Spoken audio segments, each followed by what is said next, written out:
Hey, y'all, it is me. We are back again. This is Intentional Living with SonjaW, where we talk about how to live intentionally, how to align our lives with our values, and actually make room to make sure that our dreams meet reality, okay? So, listen, I am so excited because I am back. I am back. I feel better. I am back.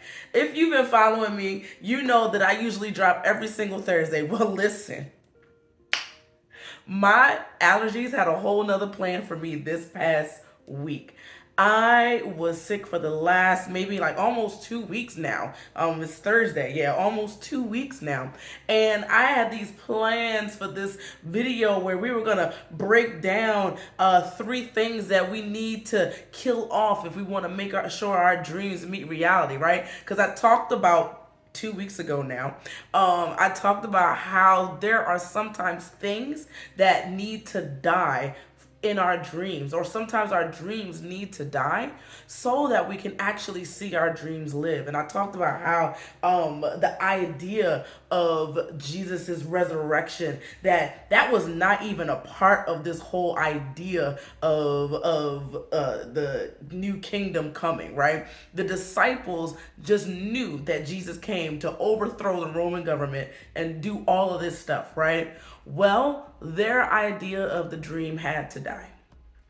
Their idea of the dream had to die for this thing to move forward, for Christianity to move forward, for us to know Jesus and his teachings the way that we know now, right? Well, this week, which was going to be last week, we're going to talk about three things in your dreams that needs to die if you want to make those dreams meet reality, right? We're going to talk about these three things because I think it's just so important that we understand that sometimes, yes, our idea of the dream needs to die, but then sometimes there's some things in us that need to die to be able to actually make our dreams meet reality. Okay, so we're gonna break these three things down real quick. The three things are old habits, fear, and lies you believed. Okay, now you can stop the video now, but I don't want you to. I want you to keep listening. But those are the three things, and I'm gonna break them down right now. Okay, so the first one is old habits.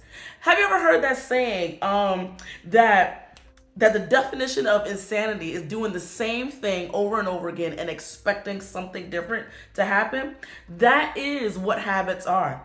Now, there are good habits and there are not so good habits. There are habits. If you realize your life surrounds habits. Have you ever gotten into your car and maybe you moved recently and you just driving back home? What home do you end up at?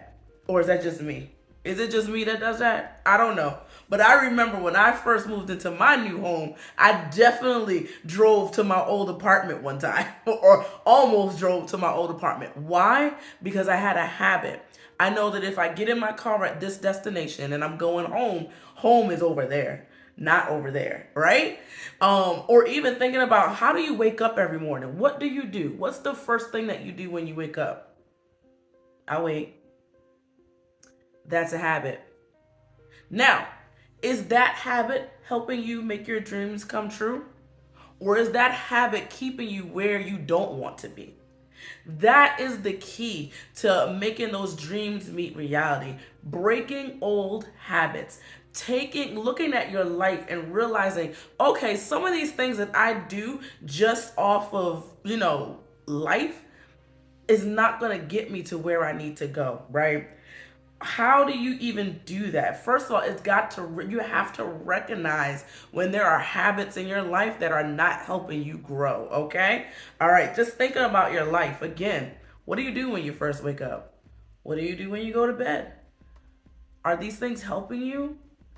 What is the dream that you have in your heart to do? Is the way that you're living your life getting you closer to that dream?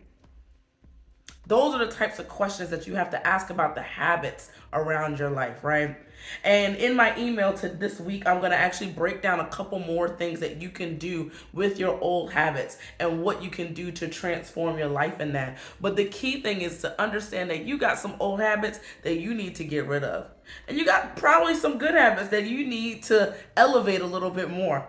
What I would love for you to do to help change that for yourself is to look at your life. Take a moment, look at what you're doing every single day, and decide, is this something that you want to do? And if it is, cool, keep doing it.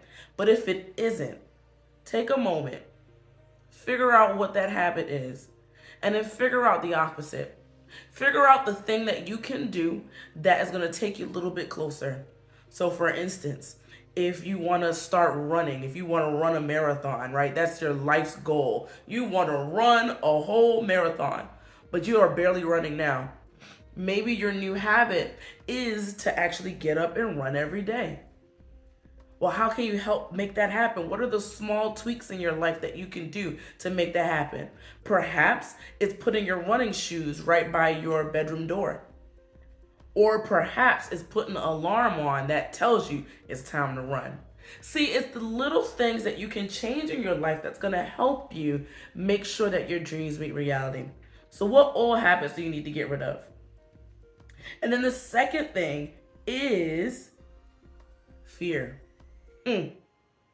Hello, darkness, my old friend. What's that song? I don't know. But I know for me, fear is something that honestly is still a problem for me. I'm not going to play with y'all. I'm not going to lie. I definitely still struggle with fear, but I realize the things that I need to do to make sure that I don't live by my fear, right? That I don't allow this fear to stay. Because actually, I love this. One of my favorite verses, or couple of verses, is 2 Timothy 1, verses 6 and 7. And I'm going to read both of them. It says, "For this reason, I remind you to fan into flame the gift of God." So push forward in that gift that you have, that the Lord has given you, which is in you through the laying on of my hands. And then it says, "For God gave us a spirit, not of fear, but of power, love, and a sound mind." Another version literally says God didn't give it to us. He did not give us a spirit of fear. What he did give us was power, love, and a sound mind. So if God didn't give us a spirit, then what in the world is this spirit of fear? And why are we allowing it to stop us? Fear can be the great paralyzer if we allow it. But when we remember that it is something that God did not give to us, we can take the measures that we need to stop it in its tracks, okay? We must recognize what healthy fear is. Yes, you should fear fire, but it should not stop you from cooking, right? Yes, you should probably fear running in the middle of the street without looking both ways, but it shouldn't stop you from walking, right? This is how you realize the difference between healthy and unhealthy fear. There should be this ability to discern, okay, why am I afraid to do this? Is this actually a danger to me? And if it is not a danger to me, why am I stopping myself? I'm going to talk about it later this month in my email list about a couple of things that help me figure out what type of fear this is. Is this fear or this thing? Am I supposed to do it, or is fear stopping me from whatever that thing is? I'll talk about it more in my emails this month. But really, it's so important to realize that God did not give us a spirit of fear. So we should not live with it. We should not allow it to take up residence in who we are. Okay? And listen, I'm speaking to myself in this because I definitely have allowed fear to stop me from doing some things, man. And I am dedicated to figuring out and stopping that from my own life and from your life as well. So listen, Linda. Do not live by fear. God did not give you that spirit. What he gave you was power. He gave you the ability to stand strong against the lies of the enemy. He's given you power, love. I love there's another verse that says that love conquers fear, that there is no fear in love. All of these things, that love literally takes over fear. And then it gives us self-control. Or there's another version that says sound mind. The Lord has given us a sound mind, because we know that fear, what does fear do? It puts all type of crazy thoughts in our minds, causes us to run and ruminate over things that make no sense for us to ruminate on, right? So what did God give us? He gave us power, love, and a sound mind. He did not give us fear. So let us not live our lives with fear. And then that final thing is the lies you believed. That's another thing that you need to kill. All of those lies of the enemy that you believe, that you're not good enough, that you don't have what it takes, that you don't got the money to do it, you'll never have the money to do it. All of those are lies from the enemy. I love Galatians 5:7. It says, you were running well. Who hindered you from obeying the truth? Oof, that is good. That is really, you were running well. Who hindered you? Another version says, who tripped you up from obeying the truth?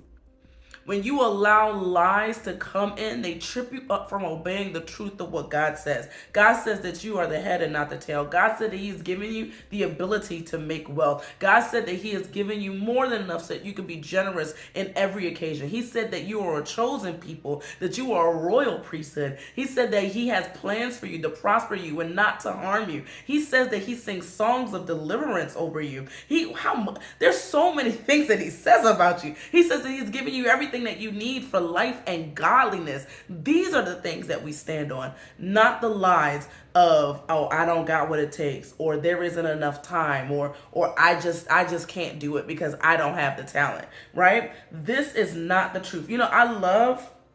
Actually, I almost forgot to talk about this, but I love the story of the Israelites when they were coming to the promised land the first time before the 40 years.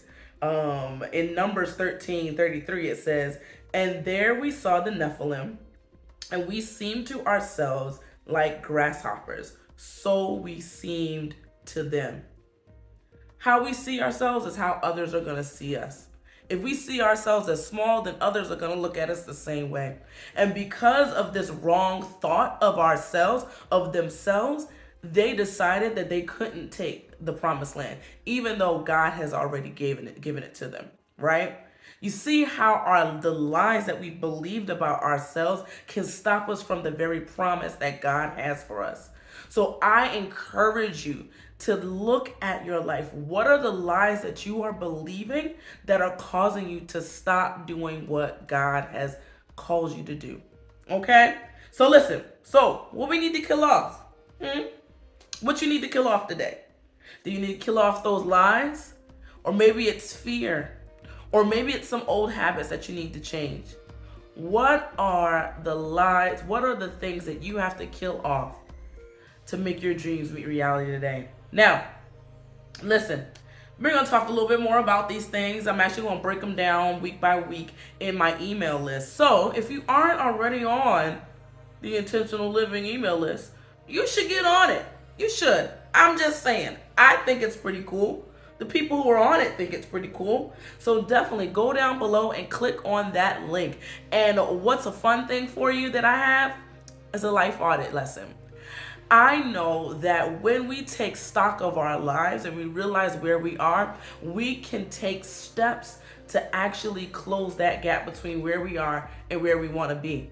We honestly can do it. I believe it with all of my heart, but we got to know where we are. So I've created this 10-minute lesson called the Life Audit Lesson. And if you join my email list, you get access to it. So definitely check that out. And come on back here and tell me. Tell me one of the lies that you plan to break down, or tell me the habit that you're going to cut down, or was it fear that was stopping you? Go ahead and do that below. And while you're going below, click that link and join the list. All right. Y'all have an awesome day wherever you are.